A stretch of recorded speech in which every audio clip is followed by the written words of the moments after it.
Desde suas próprias origens, o Evangelho se inseriu na história humana. De fato, isso é o Evangelho.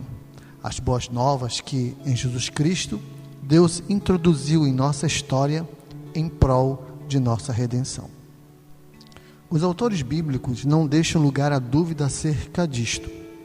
O Evangelho de São Lucas nos diz que o nascimento de Jesus teve lugar na época de César Augusto, e, sendo Quirino governador da Síria, como está lá em Lucas 2:2, pouco antes, o mesmo evangelista coloca sua narração dentro do marco da história da Palestina, dizendo-nos que estes fatos sucederam nos dias de Herodes, rei da Judéia, Lucas 1:5. O Evangelho de São Mateus começa com uma genealogia que enquadra Jesus dentro da história e das esperanças do povo de Israel. E quase imediatamente nos diz também que Jesus nasceu nos dias de Herodes, como está em Mateus 2:1. E Marcos nos dá menos detalhes, mas não deixa de assinalar que seu livro trata do que aconteceu naqueles dias, como está lá em Marcos 1:9.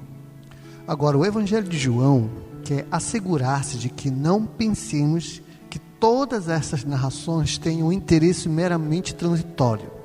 E por isso ele começa afirmando que o verbo que foi feito carne no decurso da história humana, como está lá em João 1,14, é o mesmo que estava no princípio com Deus, João 1,2.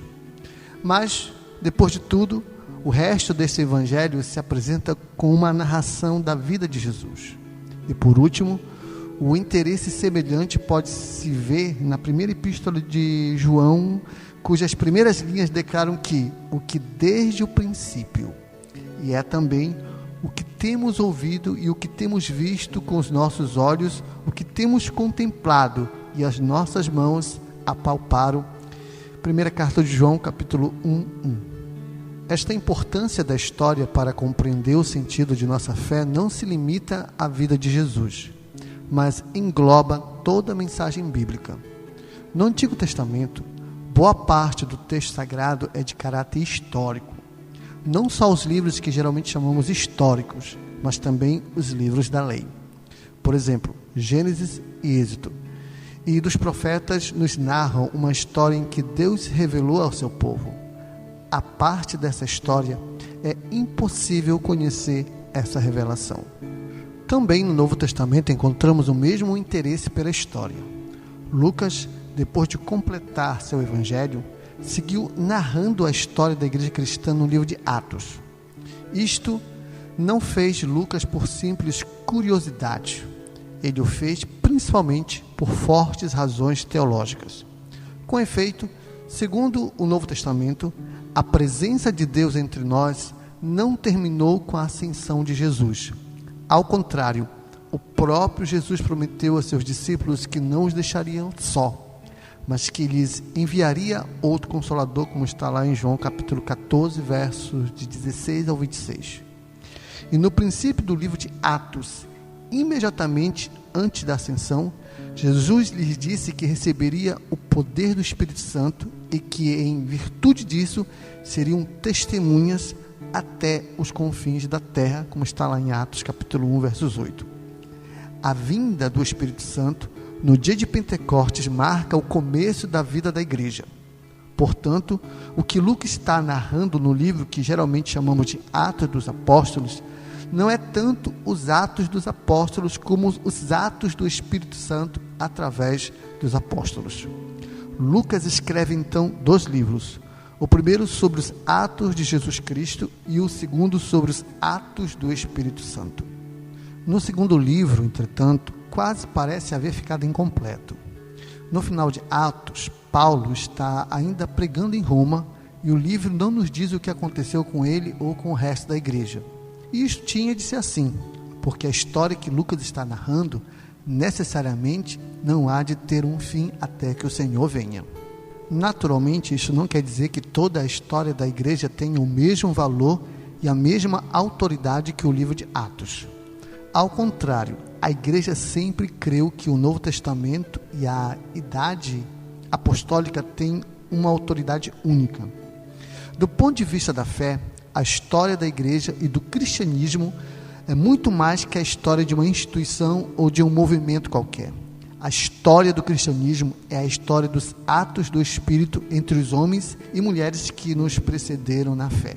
Às vezes, no curso dessa história, haverá momentos em que nos será difícil ver a ação do Espírito Santo. Haverá quem utilizará a fé da igreja para enriquecer-se ou para engrandecer seu poderio pessoal.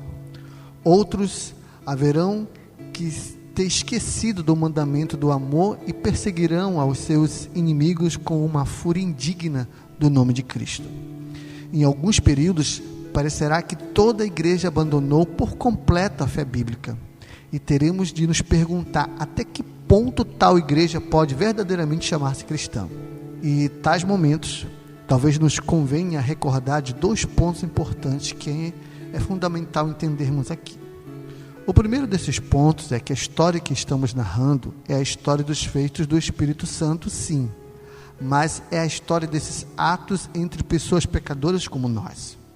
Isto se pode ver já no Novo Testamento, onde Pedro e Paulo e os demais apóstolos são apresentados, e ao mesmo tempo como pessoas de fé e pecadores miseráveis.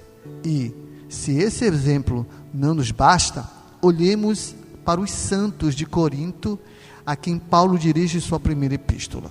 O segundo ponto que devemos recordar é que foi precisamente através desses pecadores e dessa igreja, que aparece às vezes como totalmente desescarrilhada, é que o Evangelho chegou até nós. Ainda através dos séculos mais escuros da vida da igreja, nunca faltaram cristãos que amaram, estudaram, conservaram e copiaram as Escrituras, e que desse ponto e desse modo as fizeram chegar aos nossos dias. Além disso, segundo o que iremos ver no nosso curso de História, o nosso próprio modo de interpretar as Escrituras não deixa de manifestar o impacto dessas gerações anteriores.